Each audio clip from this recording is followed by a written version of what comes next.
Experience, don't consume. I think a lot of times we become attached to people, attached to things, and it keeps us from fully indulging in the moment because we're so caught up in the future or losing this person or losing this thing that we don't take all of what we can in that moment with said person or with said thing. Attachment is the root to all suffering, so detachment is the root to end all of suffering. You suffer by staying longer in places that you are no longer needed, that no longer serves you. Your emotions are kept there and you have a disconnect with your emotions and you're no longer in tune or connected to yourself.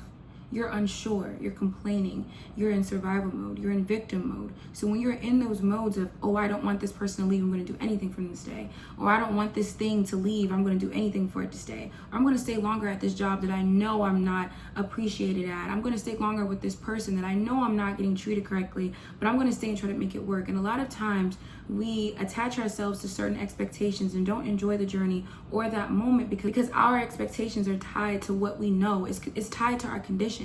And a lot of us are conditioned to believe in impending doom. We're conditioned to believe that this is all we're supposed to have, that this is the only possibility. So we're blind to any other possibilities there could be. You're not expecting much when you've only had a little. So you don't drive for yourself. You don't motivate yourself. You don't strive to be better.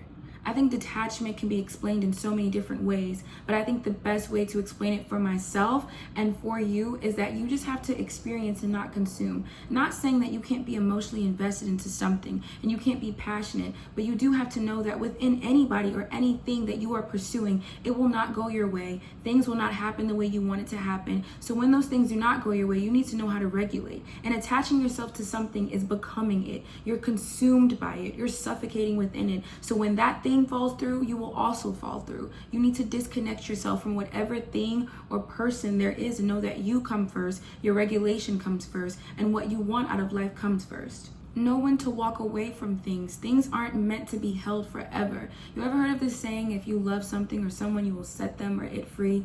That's literally what you have to do with yourself and a lot of other things. And that doesn't necessarily mean you have to break up with the person, break up with yourself, break up with the job, but you have to see what more is out there for you if things are no longer serving you. Stop believing you have to stay. Stop believing in struggle, love, and grind mode until you get to where you want to be. You do not have to hustle to get where you want to be in life. You have to work smarter, and sometimes it may feel hard, but you do not have to stress yourself out and condition yourself into thinking that hustling is what gets you where you want to be. Learning, patience, and practice is what will get you where you want to be. Consistency and discipline. And those things may feel hard, they may feel stressful, but your life should not be stressful. You should not be exhausted and tired and burnt out. You need time for yourself. And that goes with people as well.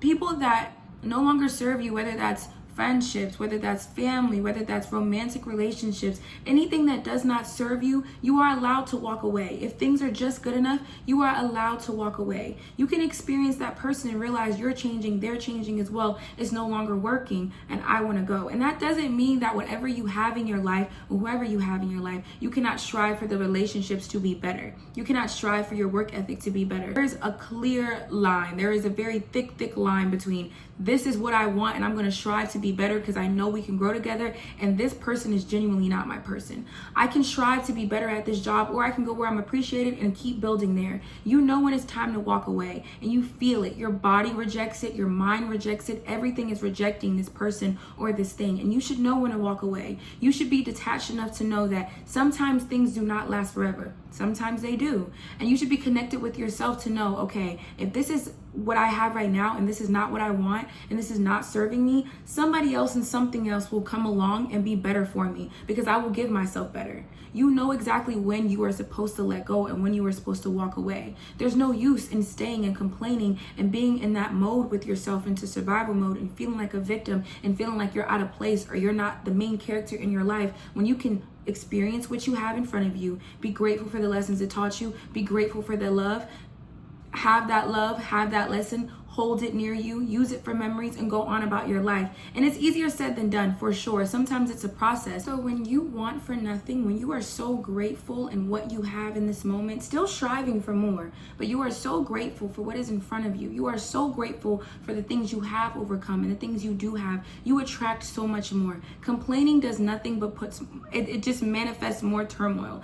And it's, of course, like, you can express your frustrations and express how bad things have been. You have to know when to pick yourself back up. You have to be able to detach yourself. You have to be able to detach yourself from certain people, materials, certain emotions. You have to be able to regulate all of those things. When you are okay within yourself to know, this will get better, I will get better, I will be better, there will be more in store for me, you are understanding that you always have new highs to reach. You always have more. And a lot of times our attachment styles, or just attachment in general when it comes to spirituality, is tied to the expectations of what we think we deserve. And if we are staying in places that do not serve us, what the fuck do you think you deserve? Shit. You're allowing yourself to be given shit, and you're giving yourself shit. You don't know any better. That's why it's important to create a really strong self-concept and a really strong sense of self-worth and confidence and love, so that you know when to walk away from things, when to not be attached. You know when to not get yourself deeply invested. You know when something is not for you. But when you believe that you have to attach yourself to the first person that bats their eyes, the first job offer, you're not connected enough to yourself to know that you deserve more, that there is more for you. It's probably because of what you've endured in the past, your traumas, what someone has told you that you deserve, expectations, when you're not seeing any representation. You have to create those boundaries and that love for yourself. You have to create that attentiveness and that care, that discipline, that drive, that motivation for yourself. Because a lot of times it's not handed to you. A lot of times it's not instilled in you. When you need nothing, you attract everything. You are grateful for what you have, you attract more abundance. You align with your higher self because you know that everything will be okay. You are regulated, you are calm. I think very good ways to practice detachment is with yourself and your emotions. Feeling that when you feel something that is so big, it feels like it's consuming you, your head is going crazy, you're overthinking, you're feeling like everything is weighing down on you, you have to reel it back in and remember, this is an emotion based off actions that are happening. This is an emotion based off things that are happening in my life. You need to write down, is this in my control? Is this out of my control? If it's in your control, good. What actions can you take for this to be better for you? And it will take time. It needs to, because you need to know what you can sustain and maintain, especially with your emotions. Is it out of your control? If it's out of your control, let it go. It may hurt. It may feel horrible. It may feel like it's suffocating you, but let it go. It's not yours. It does not belong to you. Let it go. Attachment will also teach you that anything is possible in your life. I think detachment is a great way for you to practice self-love and practice a good self-concept for yourself, because you know who you are, you know what you accept, and you know that anything is possible for you. There is limitless expectations. And you don't limit yourself to just this person or just this thing. There's so much that can come from you knowing yourself. That's why I think it's important to experience and not consume. And it starts with yourself. Experience yourself. Do not consume yourself. You're forever changing, forever evolving. You know who you are, but you also know who you can be. You know what you're aware of in this moment, and you know what you can grow to. Always experience, never consume.